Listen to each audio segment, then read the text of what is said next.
Hey, what's going on? Welcome back to another episode of Tyson's Fitness Tips podcast. It's going to be /video cast. Hopefully you can see the today. I have actually forgot my camera stand. That's a lie. I do have my camera stand. I'm just lazy to get it. So I got two pieces of blue tack, put them on the back of my phone, and I was like, this will do.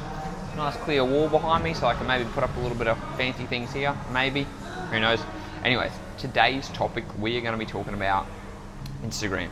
Because apparently everyone on Instagram looks like they're a fucking 10 out of 10, and apparently you should be able to exercise like crazy and do all these amazing things. And to be honest, you don't need to do any of that shit. Instagram is people's best 100%. Like, if you're on Instagram, you look like a model 24/7. And to be honest, that's just, you know this, it's just skewing reality. Well, maybe you don't know this actually. People do not look like that all the time. We do not look like Greek goddesses all the time. I mean, from this download right here, if I tense, my muscles look somewhat big, right, compared to what they usually are. Plus, I've just finished having a workout. So if I've got the right downlight, if I've just finished a workout, if I've just finished a shredding phase like I am at the moment, I'm gonna look great, and I'm gonna take a lot of photos, and then guess what? I can use those photos for later on. So what you are seeing in Instagram is people's highlights, and it can be really debilitating. If you're a guy and all you're seeing is ripped guys everywhere, looking good with their shirt off, and then you look down, you've got that little bit of belly fat, a little bit. You've got a fair bit of belly fat. You look down, it's hanging over your pants, or you're sitting on the couch while you're scrolling. Like, how shit does that make you feel? Because you're like, how is this guy putting in all the effort? Or like, how does this guy look good, so good all the time? I can see that he's having his cheat meals, I can see he's having all these things, and then you look at yourself and you're like, what the fuck's going on? Here's the truth. Those cheat meals, they've probably only eaten 3 or 4 cheat meals in the whole year, and that's what they're using them for. Look at the last time they posted a cheat meal compared to when they posted it now. Or maybe they were in a different phase. Maybe they were actually in a quote-unquote bulking phase at that point, and that's when they've taken photos, but they posted the photos now. Because they never tell you when they actually took the photos. They didn't say, today this is what I ate. Some people do if they're fucking liars, but other people, they just take the photo and then they might use it 2 months down the road. Some of my thumbnails for these videos, they've been taken ages ago, and I use the thumbnails. And you know why? Because I like to take photos when I look really good. And then there's other times that I'm not looking so good, I'll be wearing my shirt. Like if you saw during winter, when I was quote unquote bulking and I was just fluffy, like I just had more weight than usual, I didn't look the best. Guess what? I didn't take as many photos, and when I did take photos and I did do videos, I had a beanie on, I had track pants on, I had a long jumper on, because that way, I just didn't feel like I wasn't happy with how I looked at the moment.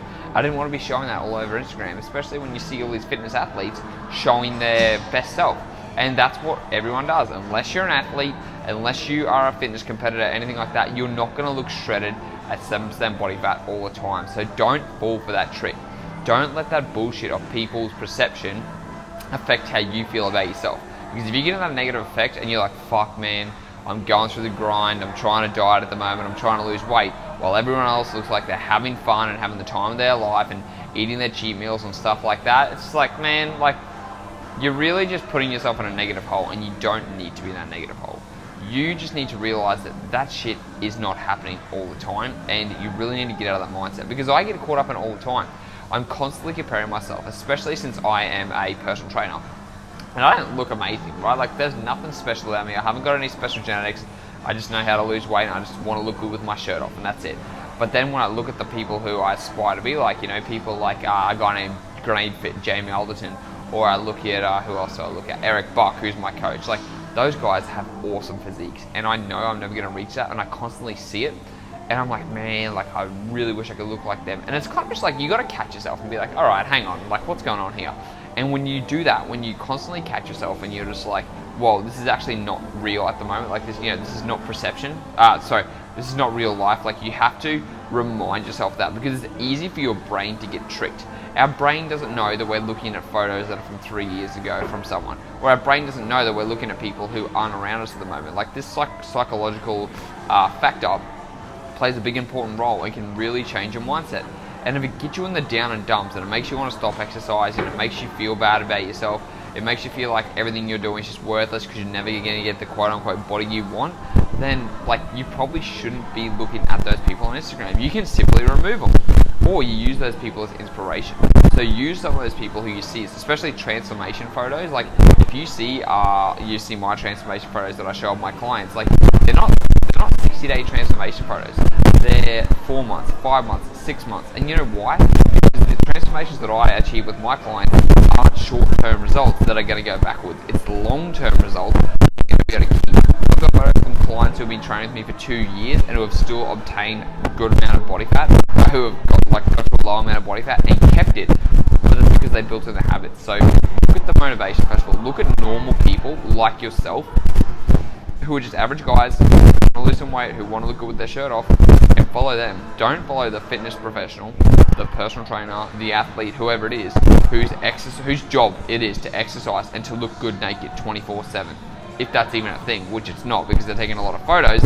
It's like, it's a distorted reality. And that's kind of like, so an example, I've got my photo shoot next week. Currently at the moment, I've cut out all carbohydrates. I've got like trace amount of carbohydrates. I've cut out lots of fat. So basically I have probably about 15 grams of fat a day from trace foods and also essential fatty acids from fish oil. And I've got a photo shoot next Saturday. So I'm going to look really good for this photo shoot. It's a strict diet, it's dedication. I'm going to pull it off. And I'm going to look really good for this photo shoot, but it's not going to be what I walk around in all the time. However, I will be using those photos because I achieved that body. But it's not like I'm walking around that 24/7. And so you've got to constantly remind yourself of that. And when you can start doing that, when you can be like, okay, like, you could come at it with skepticism, but you could simply be like, all right, you know what, I bet you this person, especially if it's like winter, be like, I don't look at this person. I doubt they're going to be looking like that at the moment. And the most humbling thing is just be able to see them in real life and realize, oh, they look like a normal person, because that's what you're going to realize. Bodybuilders have off seasons where they do not look like a bodybuilder and shredded at all. Then you're going to have the people who just, my client's waving at me at the moment, and it's just as simple as that. Like when you start to play that game of like, okay, are they really in that shape at the moment? If they are, maybe, but go back and look, have they used that photo before? Are they recycling the photo?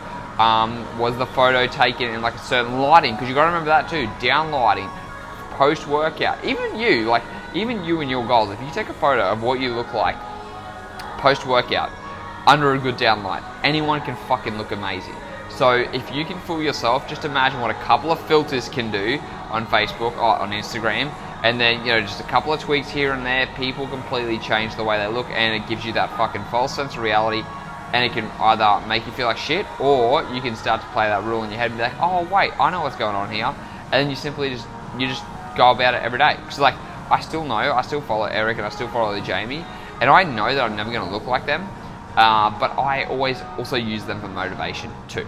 Because I'm like, you know what, I can train harder to get the best body I want. Even though I'm not going to look like them, it gives me motivation. So I'm using that as a positive thing as opposed to a negative thing. And I want you to separate that difference. I don't want you to get caught up in the stuck and be like, oh my God, like I'm never going to look like this. I feel like shit. It makes me feel bad about myself. Why do I even work out? Because honestly, that's not good. Especially when, like I said, if you see them posting their cheat meal or enjoying themselves and looking with their shirt off and all these things, and then you're sitting there and you're like, man, life sucks at the moment. I'm on 1,700 calories a day.